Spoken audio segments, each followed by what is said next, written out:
Leitura do livro A Presença, Desvendando Questões Celestiais, autor Bill Johnson, capítulo 5, intitulado Pré-estreia. Deus, o grande produtor e orquestrador da vida, tem algumas surpresas guardadas para todos nós. Ele simplesmente ama contar seus próprios segredos.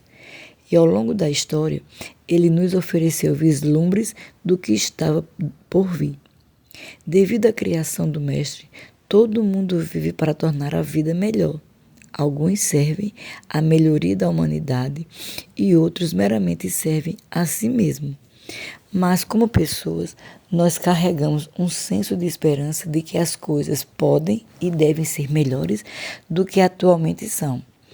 Isso afeta todas as áreas da vida: ciência, tecnologia, entretenimento, etc. Todas as coisas vivem sob a influência desse desejo interior. Esta natureza dos humanos e é o resultado de sermos feitos à imagem de Deus. Essa é a forma como pessoas criativas funcionam. Nós recorremos às habilidades dadas por Deus, a fim de chegar a soluções para resolver problemas e responder qualquer questão que esteja bloqueando o caminho do progresso. Deus trabalha com esse instinto e nos atrai para o nosso potencial através da promessa e do mistério da possibilidade. Por causa disso, vivemos na tensão entre o que existe e o que há de vir. Deus tem dado a cada ser humano um senso de esperança por um futuro melhor. Alguns abafam essa convicção interior através do sarcasmo, o mecanismo de defesa do desapontamento, enquanto outros silenciam essa voz com uma teologia de incredulidade.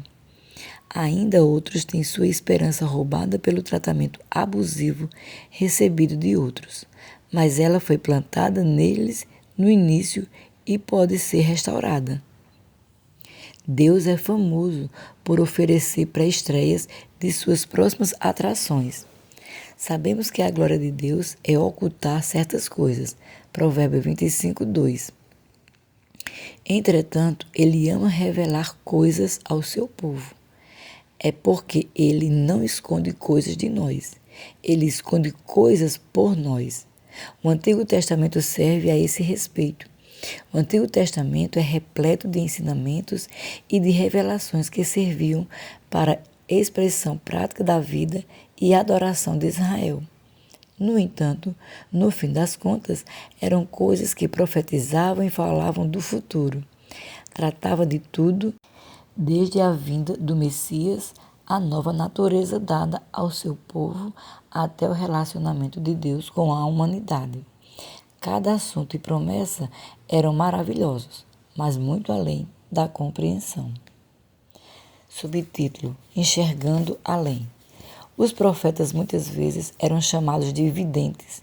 O título não seria necessário se tudo que vissem já existisse. O dom era para capacitá-los a ver o invisível dos dias deles, assim como ter um conhecimento dos dias vindouros.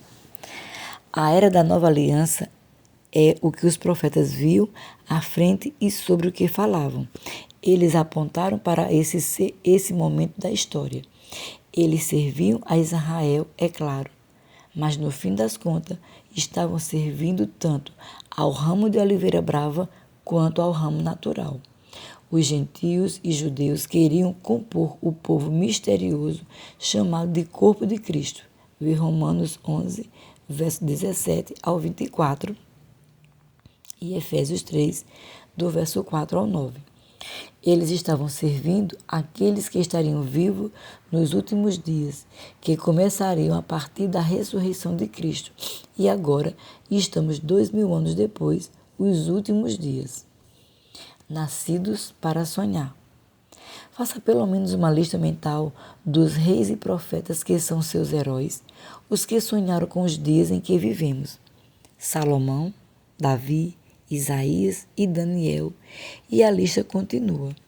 E não houve nenhum deles que visse o que estava por vir sem sentir uma dor no coração, por querer ter um gostinho daquela realidade, uma que agora vivemos. O principal foco do sonho deles era duplo. 1. Ter um novo coração com uma nova natureza. E 2. Ter o Espírito de Deus vivendo e repousando sobre cada crente. Essas duas ideias iam além da compreensão de todos, inclusive dos 12 discípulos.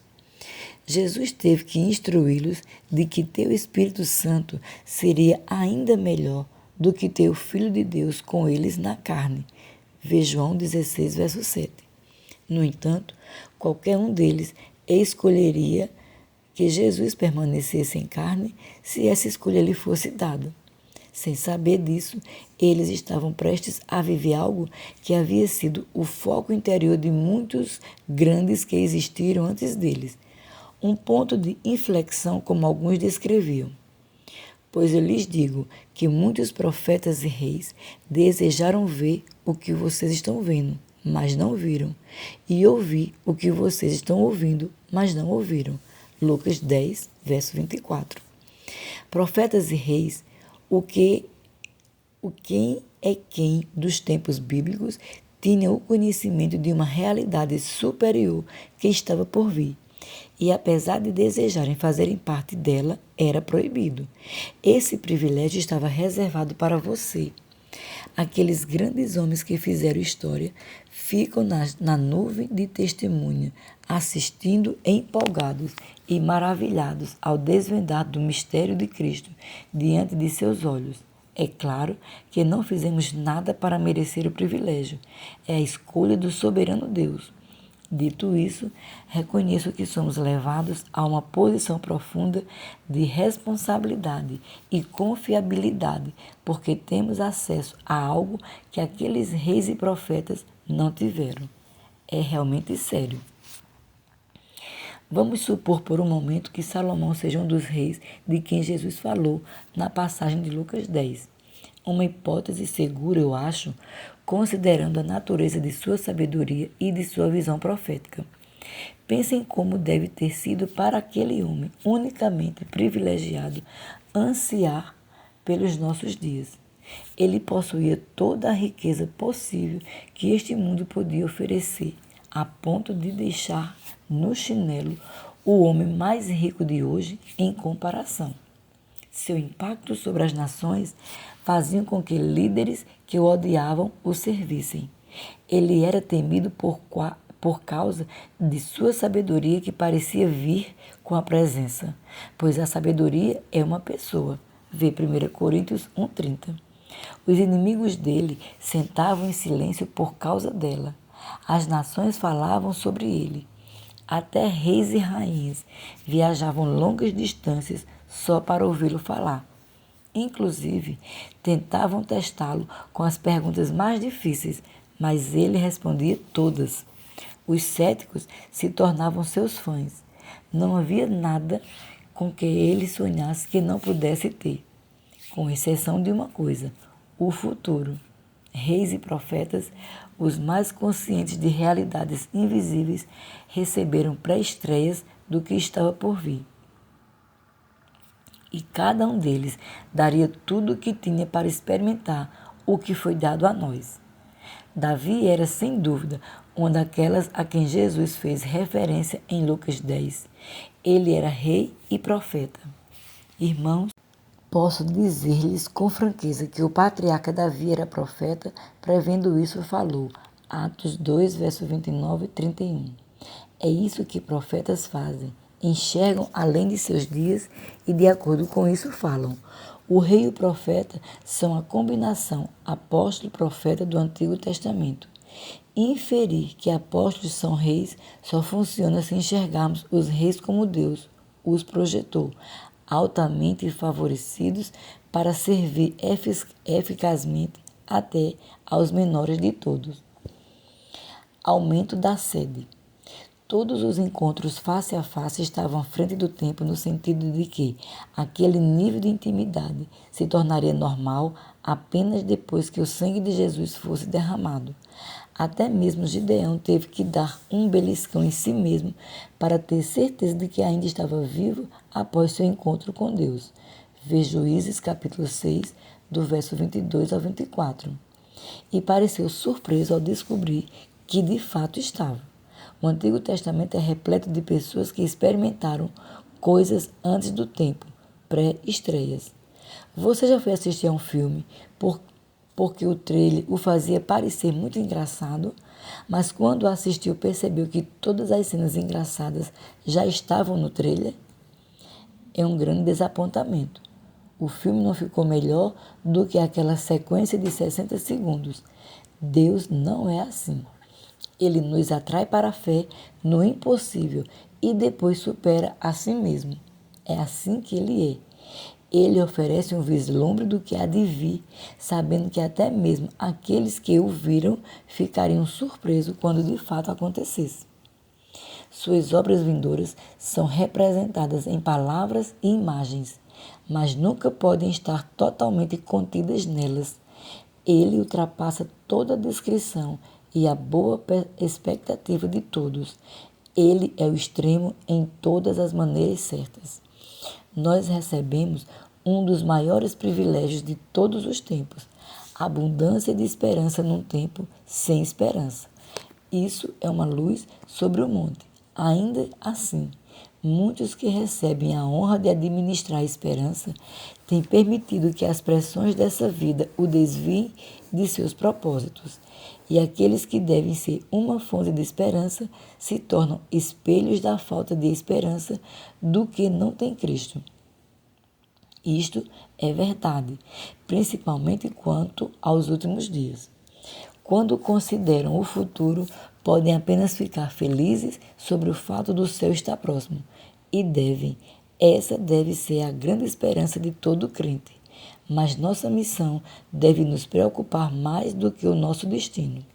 Devemos ser conhecidos pela esperança em relação ao dia que vivemos, já que os propósitos de Deus sempre são grandes. Ele fará tudo o que for necessário, de acordo com suas promessas para sua noiva vitoriosa. Quando Jesus disse que haveria guerras e rumores de guerras, ele não estava nos dando uma promessa. Vê Mateus 24:6. Ele estava descrevendo as condições em que estava enviando o seu exército dos últimos dias de pessoas transformadoras. Imagens proféticas. Considere algumas coisas vistas por eles que lhes fizeram saber que algo maior estava por vir. Além das promessas de que o Messias viria, de que a terra seria cheia de sua glória e de que Israel seria levantado para uma posição restaurada de proeminência, havia as experiências, os símbolos, os sinais e prenúncios que falavam de algo maior que estava por vir. Por exemplo, eles sacrificavam carneiros, reconhecendo que um cordeiro viria como expiação eterna do pecado. Deus providenciaria um cordeiro para si mesmo. Toda a mobília do tabernáculo de Moisés era organizada na forma de uma cruz. Eles ofereciam sacrifícios naquele lugar, quando a pena de crucificação ainda não existia. Cada item da mobília faz referência ao Messias, representando algo distinto sobre a natureza e a função de Cristo. Por exemplo, a mesa de pão, Jesus, o pão da vida, o candelabro, Jesus, a luz do mundo, etc. Abraão instintivamente buscou uma cidade cujo arquiteto e edificador é Deus. Vê Hebreus 11, verso 9 e 10. Aquele clamor pela chegada do reino aconteceu antes que houvesse quaisquer profecias sobre isso ou até ensinamentos dos rabinos. Davi aprendeu algo na presença de Deus que não poderia ser ensinado pela lei. Deus realmente não queria o sacrifício de bois e cabras. Ele ansiava pelo sacrifício do coração, quebrantamento e rendição. Vê Salmo 51, verso 17. Davi descobriu que Deus habitava em meio aos louvores. Vê Salmo 22, 3. Somente os sacerdotes podiam carregar a presença de Deus. Ele não devia ser colocado em carros de bois ou em qualquer coisa feita pelo homem. Vê Êxodo 25. Essa lista é sem fim, em possibilidades e profunda em seu impacto. Deus ofereceu antes do tempo discernimento sobre o que estava por vir. Ele nos mostra o que virá, não para que possamos bolar planos e estratégias, mas para que fiquemos sedentos e tragamos para o nosso dia a dia o que está reservado para o outro. Eles tinham o senso de que o que estava por vir era glorioso além de qualquer descrição. Eu creio que uma das principais obras do diabo é nos fazer desanimar quanto ao dia em que vivemos. Enquanto idolatramos outra era, ficamos cegos sobre a importância de nossos dias. Passado, presente e futuro. Eu era muito ativo nos esportes, principalmente durante a minha adolescência e o início da minha fase adulta. Seja no beisebol, no tênis ou no golfe, o chamado swing tem 3 componentes básicos. Existe a preparação, o ponto de contato e a finalização. Atletas habilidosos e disciplinados aprendem a ser consistentes nessas 3 coisas. Metaforicamente falando, os backwing é o nosso passado. O ponto de contato é o momento em que vivemos. O follow through e o destino futuro de acordo com a promessa. Nosso backwing é a história pessoal de Deus e suas conquistas por nós através de Cristo. Nós herdamos sua história como se fosse nossa o tempo todo. Ele tomou para si o que merecíamos para que pudéssemos receber o que ele merecia. O ponto de contato é o momento presente, sabendo que Deus tem um propósito único para as nossas vidas. Não tem a ver só com o futuro, tem a ver também com o momento em que estamos, que é tão magnífico que apenas a incredulidade e a introspecção podem me roubar sua plenitude. O futuro repleto de esperança porque a história é muito sólida e segura. O follow through está no mesmo arco que o black wing, ou seja, quando o backwing é certo e o ponto de contato é certo, o follow through é previsível. Um prepara o outro. Deus foi à nossa frente, assegurando completamente o futuro para nós. A fidelidade nos mantém sincronizados com seu plano perfeito. Sempre que Deus nos dá uma promessa, é porque Ele foi ao nosso futuro e trouxe a palavra necessária para nos levar até lá. Ao longo da Bíblia, Deus cria um desejo no coração de seu povo, não apenas pelo céu como um lugar, mas pelo céu como um reino em que sua presença governa. É bom e correto ansiar pelo céu como meu lar, mas também é minha responsabilidade desejar seu domínio aqui e agora. A tarefa de Deus é me fazer chegar ao céu. Minha tarefa não é ir para o céu, mas trazê-lo para a terra através das minhas orações e da minha obediência. A casa de Deus é a porta dos céus. Uma das minhas imagens favoritas sobre a igreja está na história de Jacó, em Gênesis 28. Talvez seja a natureza abstrata da história que me atrai. Não tenho certeza, mas sei que há promessa de algo tão significativo que será precioso uma geração muito especial para recebê-la completamente. Jacó partiu de Berseba e foi para Harã. Chegando a determinado lugar, parou para pernoitar, porque o sol já se havia posto. Tomando uma das pedras dali, usou-a como travesseiro e deitou-se. E teve um sonho no qual viu uma escada apoiada na terra. O seu topo alcançava os céus e os anjos de Deus subiam e desciam por ela. Quando Jacó acordou do sono, disse: sem dúvida, o Senhor está neste lugar. Mas eu não sabia. Teve medo e disse: temível é este lugar. Não é outro senão a casa de Deus. Esta é a porta dos céus. E deu o nome de Betel, aquele lugar. Gênesis 28, verso 10 ao 12, 16 ao 17 e 19. Esta é a primeira menção sobre a casa de Deus na Bíblia. Um dos principais mais significativos da interpretação bíblica é que a primeira menção de algo nas Escrituras carrega um peso extra. lança um padrão para um assunto que o restante da Bíblia irá apoiar e complementar. A parte um pouco estranha desse exemplo da casa de Deus é que não há nenhum edifício ali. Não é um tabernáculo, nem uma tenda móvel, nem mesmo um templo que é permanente. É Deus com um homem ao lado de uma colina. É uma grande imagem da realidade sob a perspectiva de Deus, é a casa de Deus.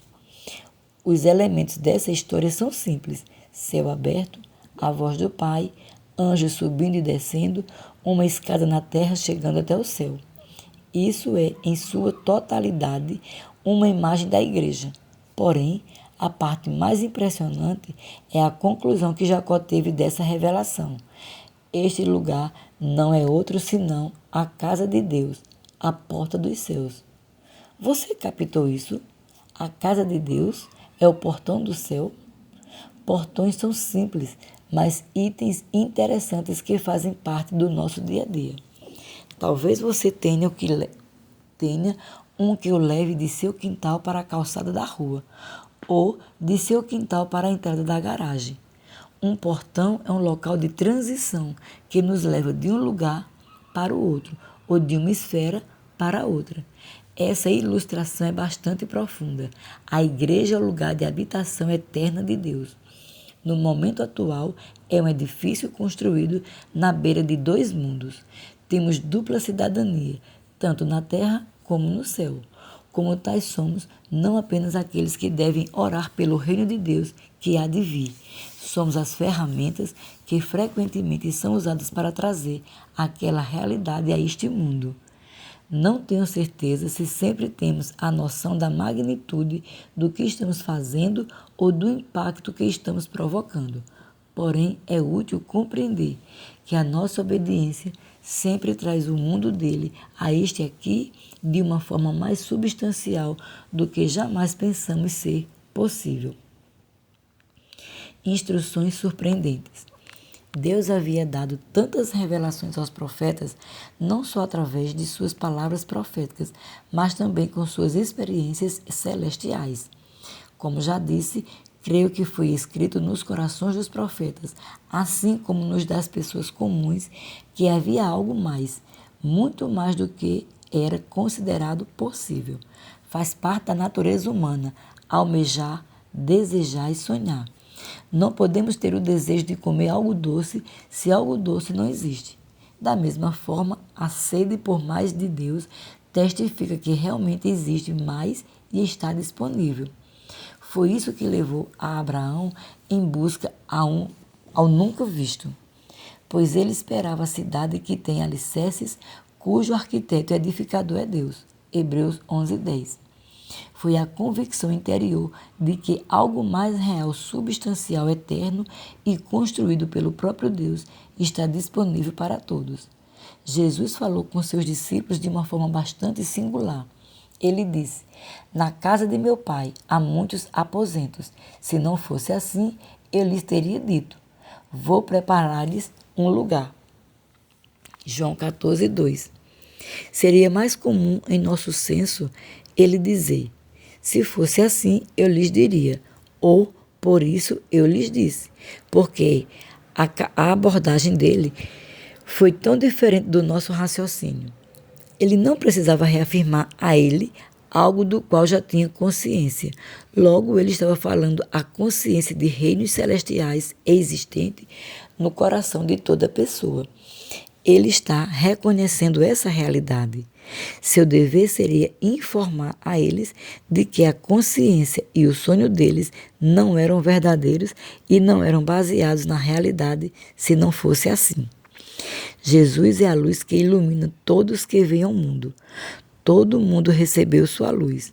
Porém, os afazeres, a vergonha e o orgulho nos impedem de manter contato com o entendimento sobre o invisível que Deus colocou na consciência de cada pessoa nascida neste planeta.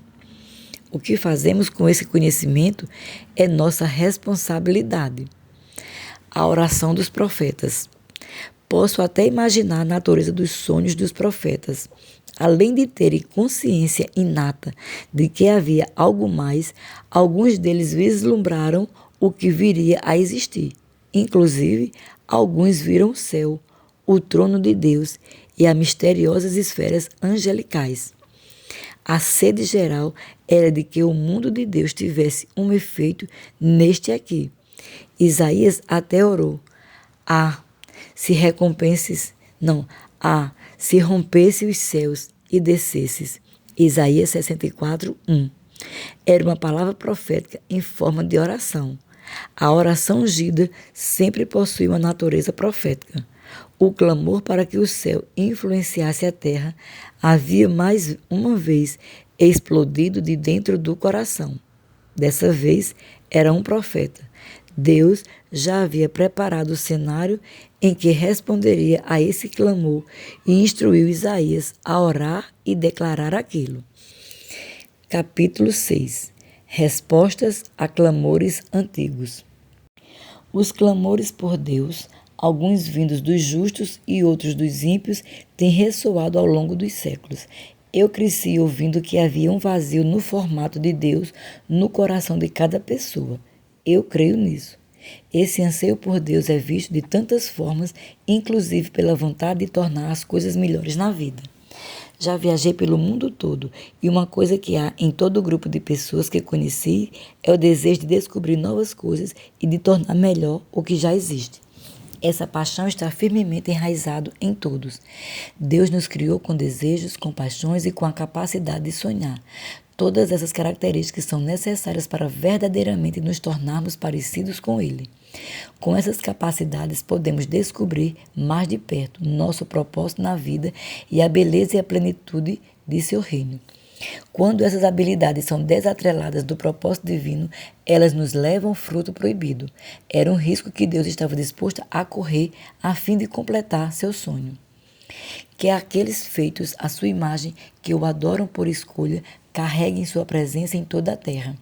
Isaías representava o clamor de toda a humanidade quando orou: Ah, se rompesses os céus e descesses. De alguma forma era sabido que as realidades do céu e da terra devem estar mais próximas umas da outra. Nessa oração, o clamor para que o céu influenciasse a terra mais uma vez havia explodido do coração. Dessa vez, a partir de um profeta, Deus já havia preparado o cenário para sua resposta e instruiu Isaías a fazer aquela declaração. Era uma palavra profética em forma de oração.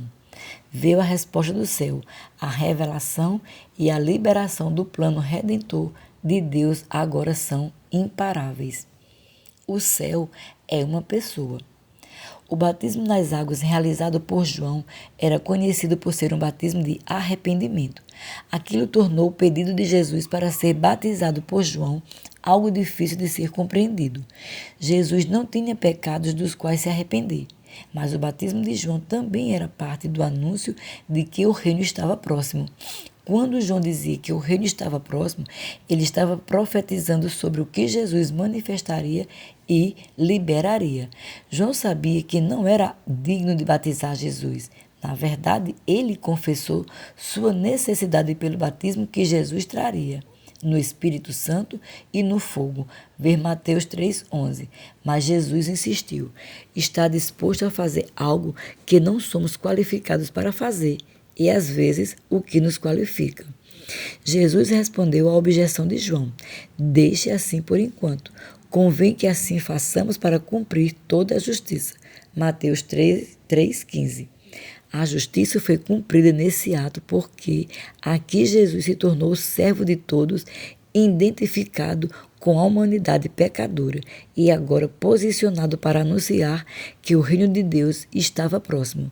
O anúncio trouxe a libertação, já que nada acontece no reino antes que haja primeiro uma declaração.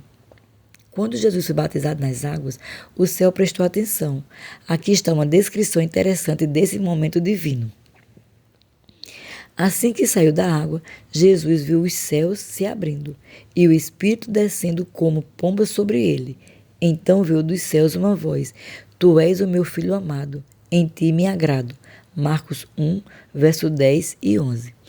Jesus viu os céus se abrirem, o que havia sido prometido ao longo dos séculos havia acabado de começar, mas ninguém esperava isso.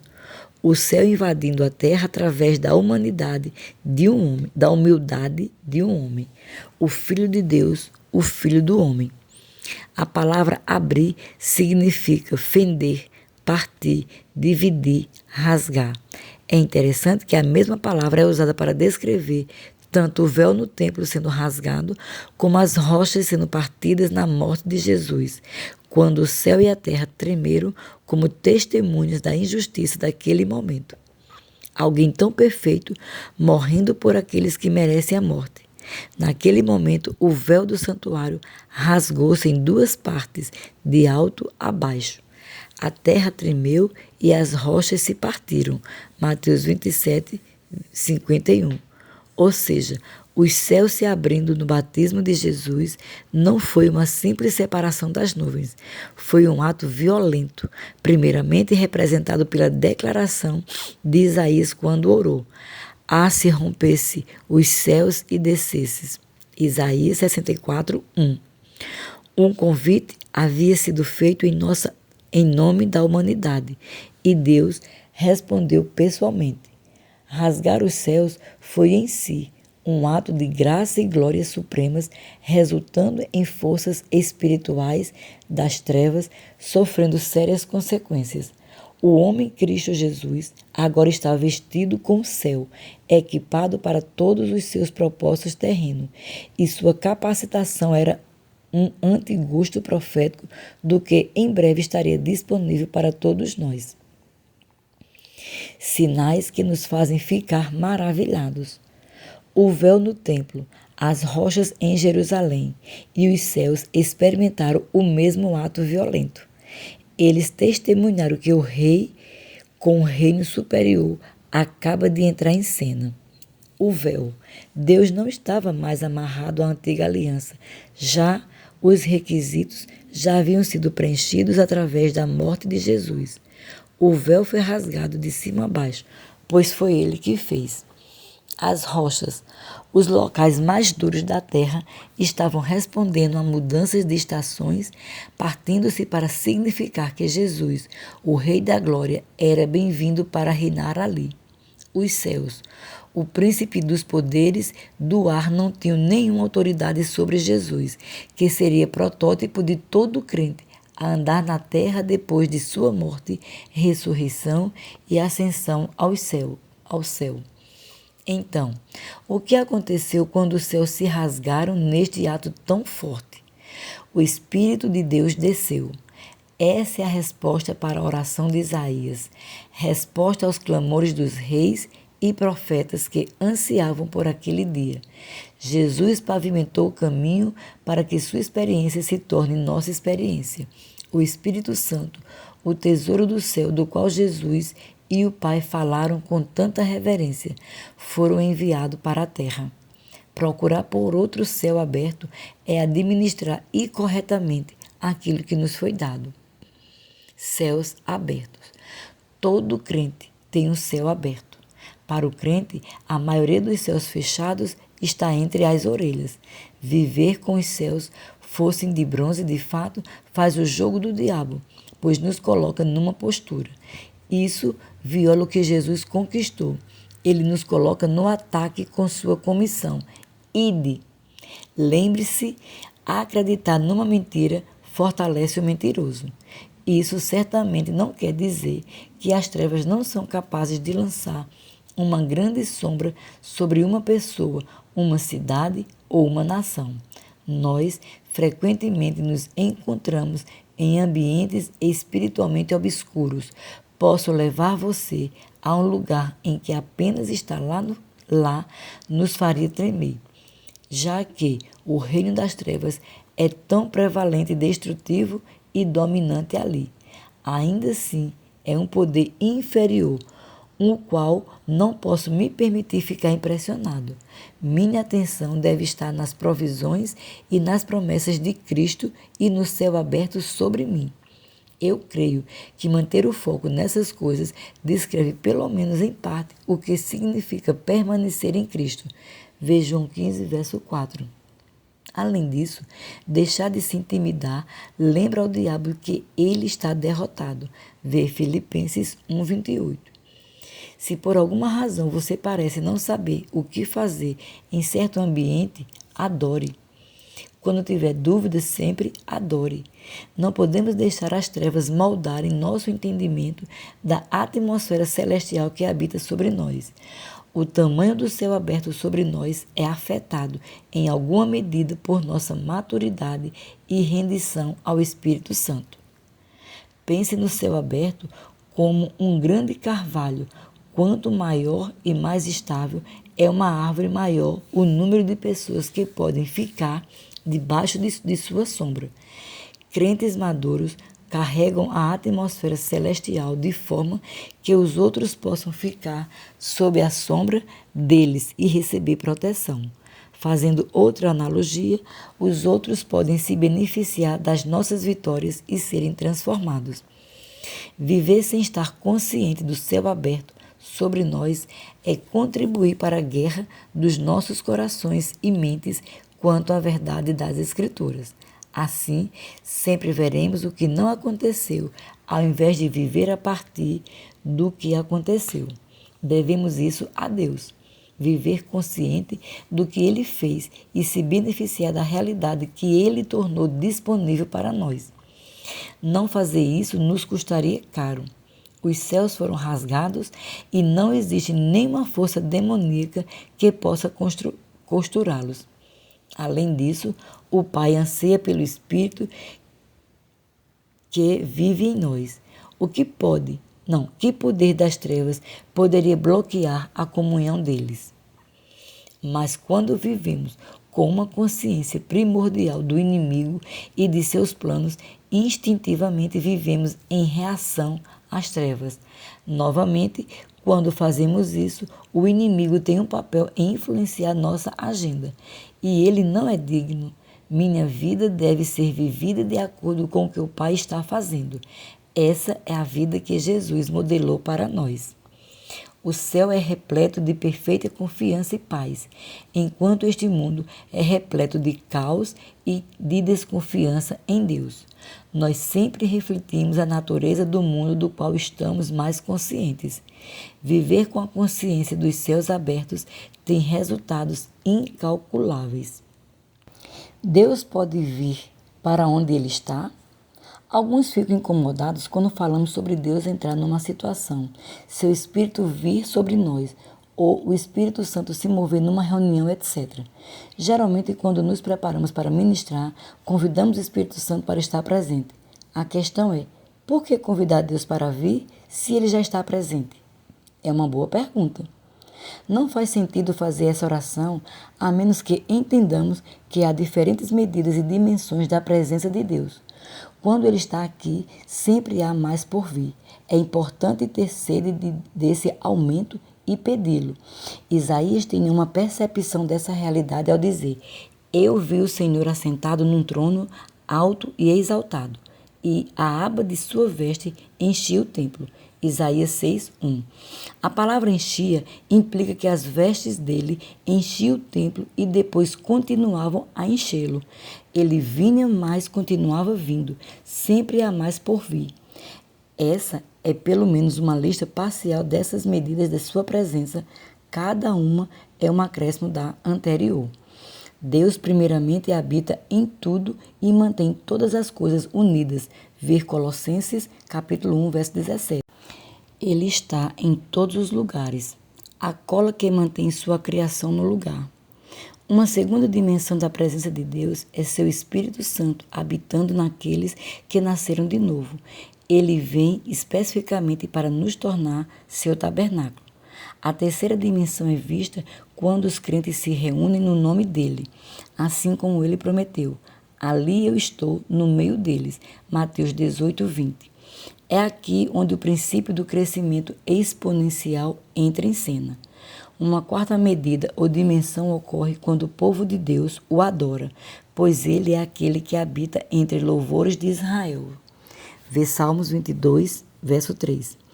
Ele já está em nosso meio, mas escolheu manifestar-se mais poderosamente nessa atmosfera. Uma quinta medida é vista quando o Templo de Salomão foi dedicado a ele. Deus veio tão profundamente que os sacerdotes não conseguiam trabalhar. Vê 1 Reis, capítulo 8, verso 10 e 11. Ninguém podia nem mesmo ficar de pé, menos ainda tocar instrumentos ou cantar. Ficaram completamente quebrantados naquela medida da presença. Mencionei esses 5 níveis apenas como princípios, numa tentativa de mostrar um panorama de como Deus anseia aumentar sua manifestação em seu povo. O dia de Pentecostes e o dom do batismo no Espírito Santo poderiam de fato ilustrar todos esses princípios combinados, já que uma cidade inteira veio sob a influência da presença manifesta de Deus. Essas várias medidas da presença estão registradas tanto na história como na Bíblia. A história da reforma e dos avivamentos nos mostra o que está disponível. A responsabilidade pela medida da presença de Deus que carregamos é nossa. Nós sempre temos o que desejamos de coração, vivendo por uma só coisa. É fácil ficar tão preocupado com a visão para as nossas vidas a ponto de perder inteiramente o processo. Estamos aqui para crescer na maturidade de Jesus, trazer o maior número de convertidos possível para Ele e transformar todo lugar onde temos autoridade e influência. O que às vezes falhamos em perceber é que todas essas tarefas são impossíveis, todas elas. Mas, estranhamente, elas são possíveis se forem o fruto de outra coisa. E isso é algo de fato podemos fazer. Deixe-me explicar. Somos chamados para ter comunhão com Deus. Nesse processo, Ele tornou possível que não apenas pudéssemos conhecê-lo, mas que também o tivéssemos vivendo dentro de nós e repousando sobre nós. Tudo o que poderíamos querer da vida flui desse único privilégio. O rei Davi entendeu esse conceito melhor do que a maioria dos crentes do Novo Testamento. Ele se referiu a isso como uma coisa. Vê Salmo 27:4. Tudo na vida se reduz a uma coisa: como administramos a presença de Deus, cuidar dela, hospedar a presença é a única maneira como esses sonhos impossíveis podem serem conquistados. O cumprimento desses sonhos, na verdade, é o subproduto de hospedá-lo bem. Jesus afirmou esse princípio da vida quando ensinou: busquem, pois, em primeiro lugar o reino de Deus e a sua justiça, e todas essas coisas lhes serão acrescentadas. Mateus 6,33. O reino de Deus não é algo separado de sua presença. O reino tem um rei. Na realidade, o reino de Deus se encontra na presença do Espírito de Deus, pois o reino de Deus é no Espírito Santo. Romanos 14:17. Esse comando de Jesus deve priorizar nossas vidas em uma coisa que é evidenciada ao longo do tempo pelo viver correto. Certa vez, o Senhor me acordou à noite com sua voz. Ele disse que vigia a vigília daqueles que o vigiam. Já faz alguns anos desde esse encontro, mas pensar naquele momento ainda me anima e ao mesmo tempo me intriga. A vigília representa as responsabilidades dadas por Deus. É o que um vigia faz. Ele vigia sua responsabilidade para ter a certeza de que as coisas estão seguras e devidamente cuidadas. Deus basicamente estava me dizendo que Ele iria vigiar a minha vigília. Responsabilidades, se eu fizesse com que minha única responsabilidade fosse vigiá-lo. Era seu convite para que eu permanecesse no centro da sua presença. Quando conversarmos sobre nossas responsabilidades na vida, muitas coisas boas vêm à nossa mente. Mas, para mim, agora, isso tudo se resume a uma coisa: a presença dele. O que eu faço com sua presença? Que posição a manifesta presença de Deus ocupa na maneira como penso e vivo? A presença de Deus afeta a visão e o foco da minha vida? Qual é o impacto qual é o impacto daquela uma coisa em meu comportamento?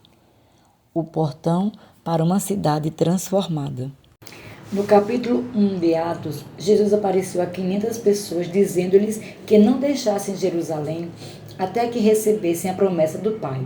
Os 11 discípulos de Jesus que permaneceram faziam parte desse grupo. Eles já tinham recebido o Espírito Santo em João 20, mas mesmo assim foram ordenados em Jerusalém, para o que o Pai havia prometido. Uma reunião de oração foi formada. Após 10 dias, restaram apenas 120 pessoas. Apesar desse dia ser altamente respeitado em nossos corações, não tenho certeza se realmente enxergamos seu significado. No dia de Pentecostes, o Espírito Santo foi derramado. O batismo no Espírito Santo é chamado de a promessa do Pai. O Pai, aquele que dá somente bons presentes, nos deu esse presente. Toda a vida flui somente dele. Ele é o orquestrador e o regente da vida e nos deu uma promessa. E é essa, é seu presente especial. É uma promessa que nos reintroduz no propósito original da humanidade. Um povo apropriado para carregar a plenitude de Deus na terra. Vê Efésios 3,19. Isso somente é possível através do batismo no Espírito Santo, um batismo de fogo. De repente veio do céu um som, como de um vento veemente e impetuoso, e encheu toda a casa no qual estavam assentados. Atos 2:2. Um barulho veio do céu, 2 mundos se encontraram. Foi como um vento veemente e impetuoso. A palavra veemente é fero. Das 67 vezes que essa palavra é traduzida no Novo Testamento, apenas uma vez é traduzida como veemente. Nas outras vezes tem o significado de carregar, suportar ou gerar. Seria tolo sugerir que a tradução fosse modificada, mas eu gostaria de sugerir que adicionemos o aspecto de gerar a nossa compreensão de seu significado. Daí a palavra veemente poderia implicar que aquele foi um som, um vento violento, que carregou ou gerou algo de seu lugar de origem para o seu destino. Do céu para a terra? Acho que sim. Som pode ser traduzido como rugido. Deus chamou os mundos à existência. Sua palavra é a força criadora. Mediante a palavra do Senhor foram feitos os céus e os corpos celestes pelo sopro de sua boca. Salmo 33, verso 6. Vê Gênesis capítulo 1, capítulo 3, até o 24. Esse som pode ter vindo da boca de Deus, liberando sobre a terra algo que os profetas ansiavam testemunhar e do qual ansiavam participar desde o início. Adicione a isso o fato de que o próprio Deus cavalga nas asas do vento. Salmo 104, verso 3. Vemos então que esse é o momento em que Deus, cavalgando no vento, no sopro do céu, está restaurando a humanidade ao seu propósito. Sem dúvidas, a invasão mais dramática do céu na terra aconteceu naquele momento. Foi o momento definitivo. Foi isso que o Pai prometeu. As ondas que carregam o som do céu. Aquele som, de fato, trouxe uma realidade daquele mundo a este. Aquele som celestial transformou a atmosfera da cidade de Jerusalém. Num momento, foi transformada de a cidade que crucificou Jesus para uma cidade que queria saber o que fazer para ser salva. Como isso aconteceu? Através de um som do céu. O som e a luz são vibrações, e naquele dia foi a vibração do céu que apresentou uma batida diferente a uma cidade que não tinha consciência de quem era o dono da batida, para a qual marchavam. Pela primeira vez, puderam enxergar. A casa de Deus é o portão para o céu. Lembre-se, é a casa construída na beira de 2 mundos. E bem aqui vemos o efeito em seus arredores quando eles se tornam abertos para o que Deus está fazendo. Havia uma liberação literal de algo daquele mundo, através do portão, para este mundo aqui. E uma cidade estava posicionada para experimentar uma mudança inconcebível. O som celestial foi ouvido e experimentado na terra. O rugido do céu convocou aquela cidade para o seu propósito e chamado. Naquele momento, dois mundos colidiram e o reino inferior das trevas abriu caminho para a natureza superior do seu reino. Nós temos o privilégio único de carregar sua presença. Ao fazer isso, causamos esse tipo de conflito para que essas duas realidades, chamadas de céu e terra, possam dançar juntas em perfeita harmonia. Essa ilustração é similar a outra dada no batismo de Jesus, em que era uma atividade violenta do céu. Isso perturbou os poderes que estavam acostumados a ocupar aquele espaço. E em Atos 2, o Espírito Santo foi liberado, assim como no batismo de Jesus. Dessa vez, sobre seu povo, em vez de sobre Jesus. É importante notar que a violência na esfera espiritual é sempre um momento cheio de paz para o povo de Deus. É assim que o príncipe da paz pode esmagar Satanás debaixo dos nossos pés. Vê Romanos 16, 20. Outra forma de dizer isso é que todo momento de paz que experimentamos causa terror aos poderes das trevas. Somente no reino de Deus, a paz é uma ferramenta militar. Uma cidade restaurada.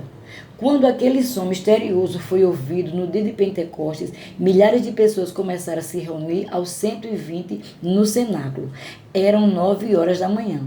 As pessoas ainda estavam se preparando para o dia, mas largaram tudo. Os homens deixaram suas ferramentas e as mulheres fizeram com que seus filhos deixassem seus brinquedos. Um som encheu o ar, que também encheu seus corações. Imagine uma mudança atmosférica sobre uma cidade inteira. Essa era a cidade que se levantou para crucificar Jesus.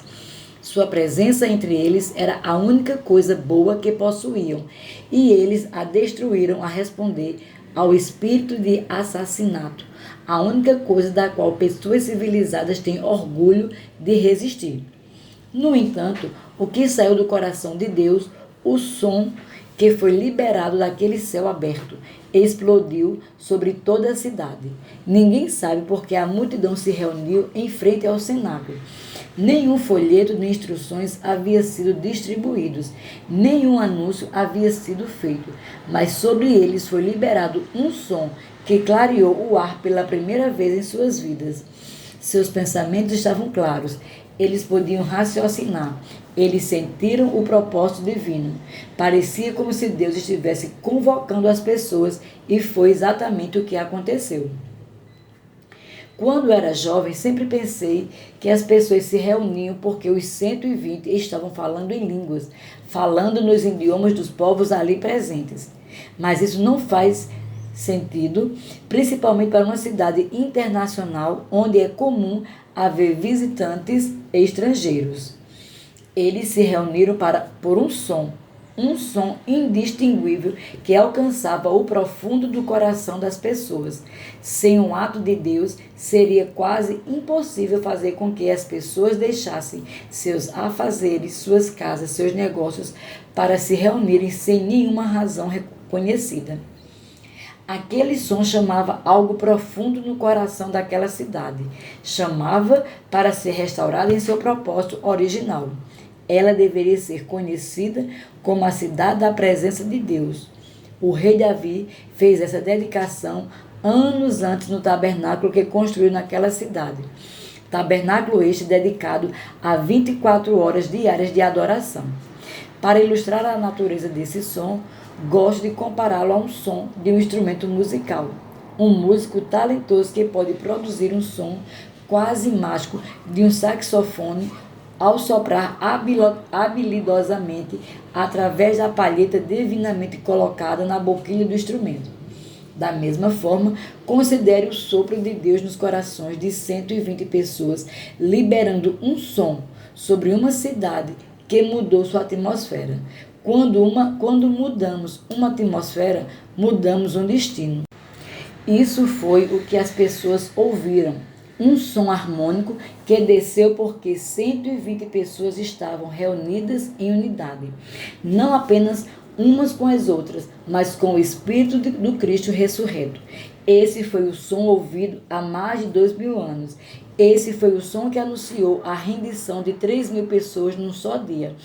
Uma energia foi criada através daquele céu aberto que fazia com que as pessoas fossem acrescentadas diariamente.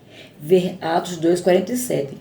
Isso continuou até que o céu se abriu mais ainda e as pessoas passaram de acrescentadas para multiplicadas. Ver Atos 9:31. Uma vez covarde, nem sempre covarde. Quando Pedro viu as multidões se reunirem, ele sentiu um desejo incontrolável de pregar. Esse homem que havia sido um covarde poucos dias antes, quando questionado por uma criada, vê Marcos 14:69, agora se apresenta heroicamente diante de milhares para proclamar as boas novas. Lembre-se, não era só o fato dele ter que testemunhar para uma grande multidão. Era para uma multidão que agora zombava do que viam, uma vez que foram atraídos àquele lugar. Esse sermão veio no meio das mais incomuns manifestações do povo escolhido de Deus. A multidão pensou que aqueles 120 pessoas estavam bêbadas, mas frequentemente o que pensamos que pode afastar o mundo do evangelho, na verdade, o atrai. Apenas afasta aqueles que receberam ensinamentos contrários. Muitos acham que a reputação de Deus é de alguma forma protegida quando nossa dignidade é preservada. Mesmo assim, Deus constantemente nos pede para abrir mão de nossos direitos, até mesmo o da dignidade. A coragem nasceu no coração de Pedro e ele compreendeu tudo aquilo e entregou a mensagem perfeita para aquele momento. Covardes estão apenas um toque de Deus, de se tornarem pregadores corajosos com grande poder. O que devemos fazer para sermos salvos? Vê Atos 2,37. Essa é uma reação surpreendente vinda das pessoas que crucificaram Jesus poucas semanas antes. Foi por causa do sermão de Pedro? Apesar de não querer diminuir seu momento de profunda coragem, Pedro pregou sob um céu aberto. Essa atmosfera carregou o som do céu e transformou a mentalidade de uma cidade inteira no momento. Sua mensagem foi breve, mas cheia de poder, e trouxe entendimento para que a zombaria nervosa tivesse fim e as questões reais do coração pudessem ser vistas. Nessa única mensagem, 3.000 pessoas foram salvas. Isso se tornou o pior pesadelo possível do diabo. De repente, as coisas progrediram da unção céu aberto que existia sobre um homem Jesus para a unção céu aberto sobre 120 pessoas que agora ganharam mais de 3.000 novos crentes. O potencial desse movimento é ilimitado, até que toda a terra seja cheia da sua glória. E essa é a intenção de Deus através daqueles que o hospedam bem, enquanto se rendem ao maravilhoso Espírito Santo. Tem a ver com o quê? Eu tenho um histórico pentecostal pelo qual sou muito grato. Meus antepassados pagaram um alto preço por pregar e defender que o batismo no Espírito Santo e o falar em línguas são também para os dias de hoje. Eu devo a eles isso. Não fazer nada que apague suas conquistas, mas acrescentar tudo que eu puder. Dito isto, tenho visto que muitos têm chegado a conclusões erradas sobre esse batismo no Espírito Santo. Não tem a ver com línguas, o que eu creio que é importante e disponível para todos. Tem a ver com o poder, e não é somente poder para milagres. É para que a atmosfera do céu carregada de poder possa repousar sobre uma pessoa, o que força uma mudança na atmosfera de um lar, de um negócio ou de uma cidade. Esse batismo é para nos tornar testemunhas vivas e exemplos da ressurreição de Cristo. A amostra derradeira do poder do céu. O Espírito do Cristo ressurreto é o que encheu o ar no dia de Pentecostes. A longa reunião de oração. Apenas posso imaginar que após 10 dias orando juntos, eles estavam cansados de orar e devem ter esgotado todo o assunto pensável sobre o que podiam orar.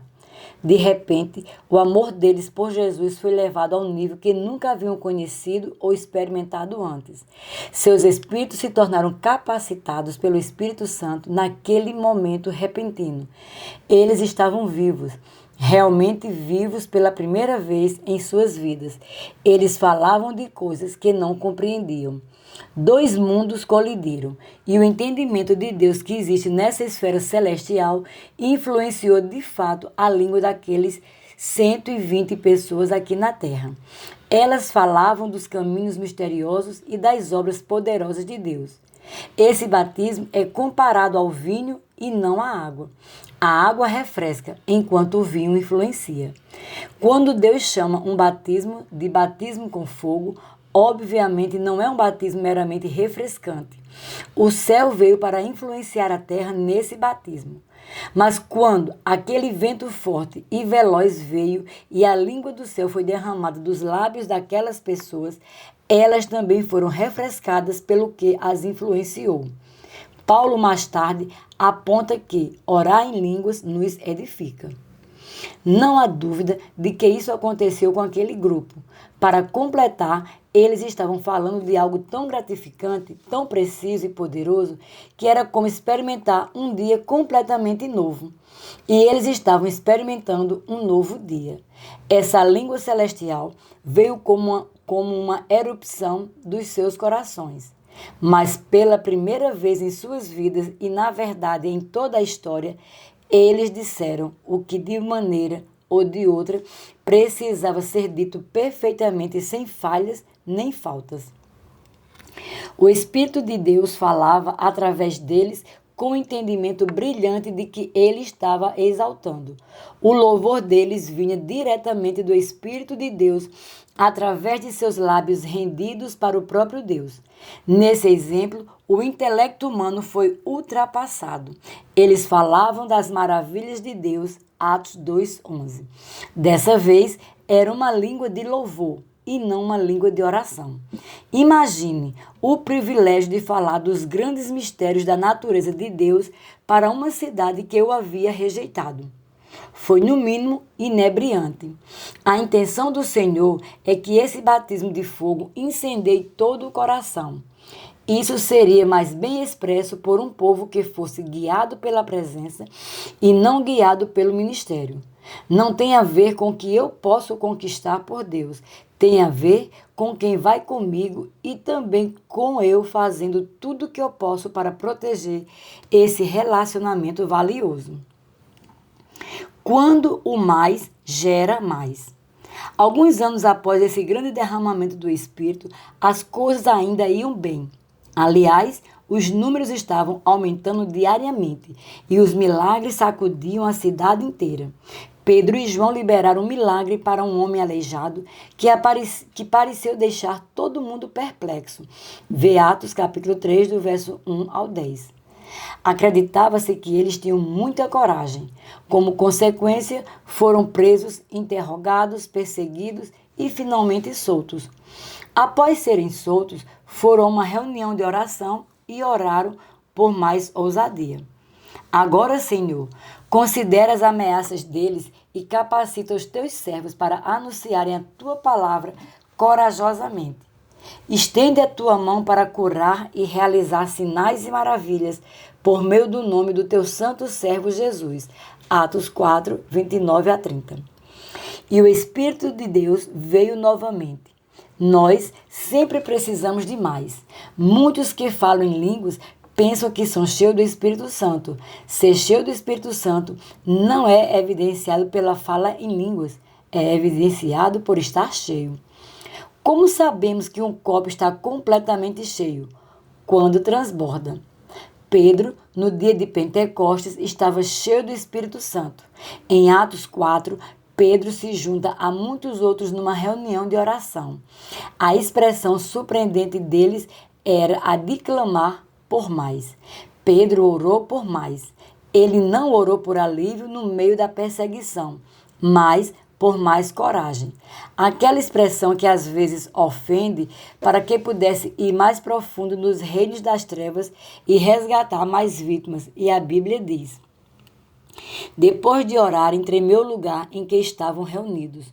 Todos ficaram cheios do Espírito Santo e anunciavam corajosamente a palavra de Deus. Atos 4, 31. Em Atos 2, Pedro está cheio. Em Atos 4, ele precisa ser reabastecido. Por quê? Se estamos fazendo isso certo, precisamos ser reabastecidos frequentemente. Existe um batismo, mas devemos viver de forma que doemos tudo o que recebemos, enquanto nossa capacidade por ele aumenta. Quando vivemos cheios do Espírito Santo, experimentando o transbordar, apenas mais dele será suficiente. Precisar ser reabastecido não é um sinal de que algo está errado. Dependência contínua demais é uma coisa boa. O propósito do derramamento. É muito fácil supor que o batismo no Espírito Santo tem a principal função de nos tornar mais eficazes no ministério. Isso nos torna superiores no sentido de que nos tornamos profissionais em áreas da vida que foram realmente reservadas para os apaixonados. Meu amigo Bob Kilpatrick chamaria essa abordagem de lei, ao invés de arte. Existem partes de nossa caminhada com Cristo que nunca deveriam ser reduzidas a uma lista de metas e conquistas. Ao invés, esse privilégio inimaginável de carregar sua presença nunca deveria me reduzir a um operário de Deus.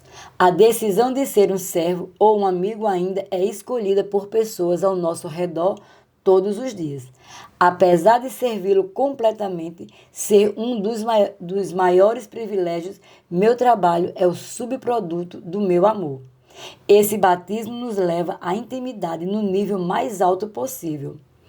O coração de Deus nesse assunto é visto claramente na seguinte profecia de Ezequiel: não mais esconderei deles o rosto, pois derramarei o meu espírito. Ezequiel 39, 29. No derramamento do Espírito Santo está a revelação da face de Deus. Não há nada maior. Na luz do semblante do rei está a vida, e a seu favor é como nuvem de chuva seródia. Provérbios 16, 15. Chuva é uma metáfora bíblica para o mover do Espírito Santo. Por isso, o termo derramamento. Esse versículo também relaciona a face de Deus, seu favor, com o derramamento de seu Espírito. A revelação da face de Deus através do derramamento do Espírito está disponível para todos. O derramamento em Atos 2 foi o início. O derramamento do Espírito é o cumprimento da busca pela face de Deus. Isso significa que no avivamento nunca podemos deixar de ver a face dele. A única direção a seguir é clamar por uma porção maior de sua presença no derramamento. O Salmo 80 relaciona o favor de sua face com a obra de suas mãos. O justo que busca sua face em intimidade é aquele que pode ser usado para fazer grandes coisas. Os heróis da fé se tornaram homens e mulheres da tua, de Deus, destra. Deus os vestia como uma luva e usava para mostrar seus sinais e maravilhas. Nós devemos ser aqueles que enxergam o que está disponível e lutam por uma porção maior de seu favor sobre nós. Moisés experimentou a presença transformadora diante de sua própria face. Ela foi o resultado de seu encontro face a face com Deus. O derramamento nos leva à face dele novamente.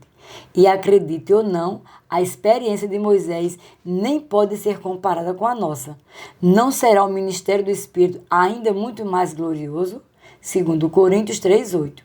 Então, quando priorizamos hospedar sua presença, aprendemos a liberar sua face de favor na terra. Isso é o que as pessoas de grande favor fazem. Concluímos capítulo 6.